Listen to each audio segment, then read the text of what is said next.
जय हिंद। इससे पहले एक वीडियो जिसमें हम बताए थे वैक 12 के बारे में, तो वहाँ कई लोगों ने पूछा है कि सर ऊपर का तार घिस क्यों नहीं जाता है। तो इस वीडियो में हम लोग A to Z समझेंगे। देखिए, रेल का जो खंभा होता है, ये खंभा, इस खंभे को हम लोग कहते हैं मास्ट। ये खंभा कहलाता है मास्ट। एक खंभे से दूसरे खंभे की जो दूरी होती है उस दूरी को कहते हैं हम स्पैन। एक खंभे से दूसरे खंभे की स्पैन जो दूरी होती है वो लगभग 60 मीटर की होती है, लेकिन ये दूरी घुमाव पर थोड़ा कम कर दिया जाता है। अगर घुमाव ज़्यादा है तो दूरी को और कम कर दिया जाएगा। अब आप देखे होंगे कि रेलवे के ये जो मास्ट होते हैं, इन मास्ट पे कुछ नंबर लिखे रहते हैं। जैसे आप देखिए यहाँ लिखा है 54/17, ऐसे आप देखते हैं 834/3, ऐसे देखते होंगे। ये नंबर क्यों आते हैं? आप ट्रेन में सफ़र करते हुए इन नंबरों को देखे होंगे।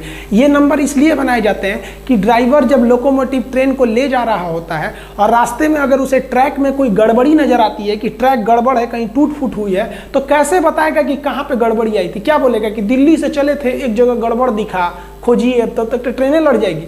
तब उस समय वो तुरंत देखता है कि ये पोल नंबर यानी ये मास्ट नंबर कितना है, और वो तुरंत स्टेशन को इन्फॉर्म करता है कि मास्ट नंबर इतना के पास आसपास में हमने गड़बड़ी देखी। तो थोड़ी सी दूरी में खोज लेंगे लोग कहाँ गड़बड़ी है। तो ये होता है मास्ट नंबर।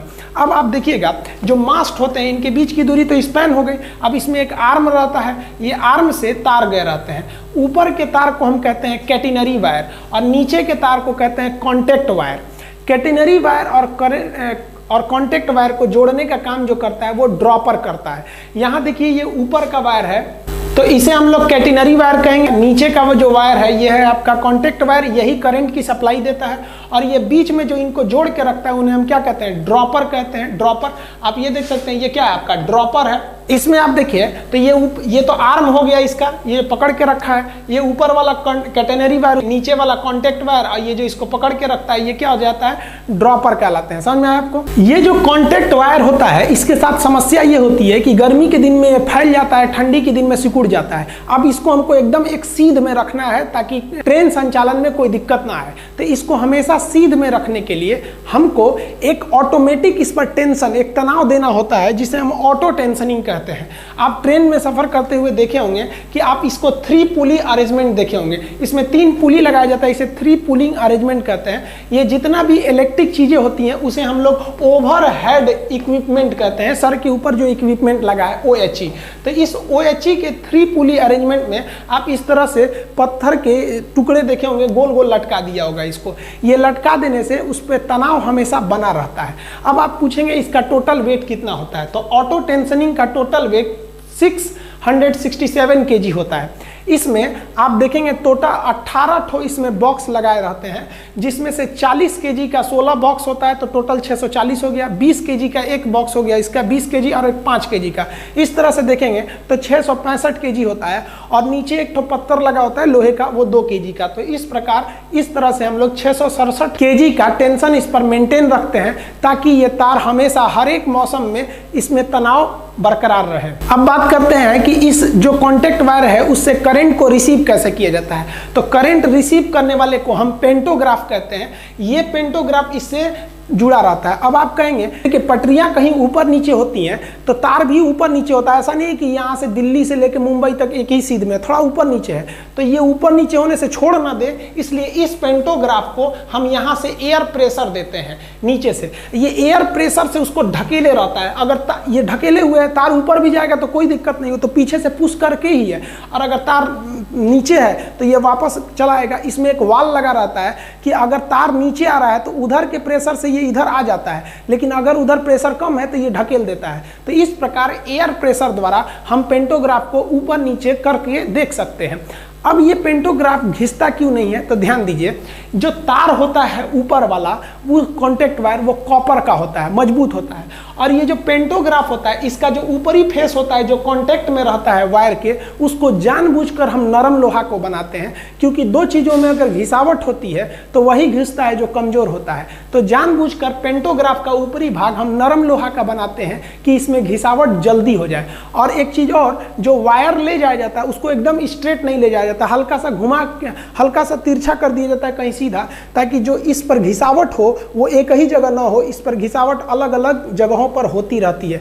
अब सवाल आता है कि पेंटोग्राफ जो होता है वो 2 ठो होते हैं। एक इंजन में 2 पेंटोग्राफ होता है, एक आगे होता है, एक पीछे होता है। तो कहते हैं लोग कि सर आप अगला पेंटोग्राफ उठाना चाहिए कि पिछला पेंटोग्राफ उठाना चाहिए। आप इस ट्रेन में देखेंगे तो इसका रियर यानी पीछे वाला पेंटोग्राफ उठा है, और इस ट्रेन में देखेंगे तो इसका फ्रंट यानी सामने वाला पेंटोग्राफ उठा हुआ है। तो नियम के हिसाब से हमें पिछला पेंटोग्राफ उठाना चाहिए। रीजन क्या है कि अगर पिछला पेंटोग्राफ उठा के इधर खींचेंगे तो एक प्रकार का ये खिंचाव बल को दर्शा रहा है, किसी चीज को खींचना आसान होता है। और अगर आप फ्रंट पेंटोग्राफ को उठाकर ट्रेन खींचते हैं तो ये एक ढकेलने वाले पुश फोर्स को दिखाता है, तो पुश करने में ज़्यादा एनर्जी लॉस होता है। तो अगर पेंटोग्राफ आगे वाला रहेगा तो ये पुश फोर्स को दिखाएगा, इसमें एनर्जी ज़्यादा लॉस होगी इंजन की। और अगर वही पेंटोग्राफ रियर यानी पीछे का उठा रहेगा तो ये पुल फोर्स को दिखाता है, खिंचाव को, जिससे कि इंजन की एनर्जी बचेगी। अब आप इस आधार पर आप देखेंगे ये एक इंजन खड़ा है, इस इंजन का ये वाला पेंटोग्राफ उठा हुआ है, ये वाला। अब आप बताइए इसको इधर जाना चाहिए या इस साइड जाना चाहिए? ये इंजन है, आपको कोई अपने दिमाग से बताइए आपको इसको किधर भेजना चाहिए। जेन्युइन है कि हमको पिछला पेंटोग्राफ उठाना चाहिए, तो ये उठा है तो इधर भेजेंगे तभी ना पिछला पेंटोग्राफ उठेगा।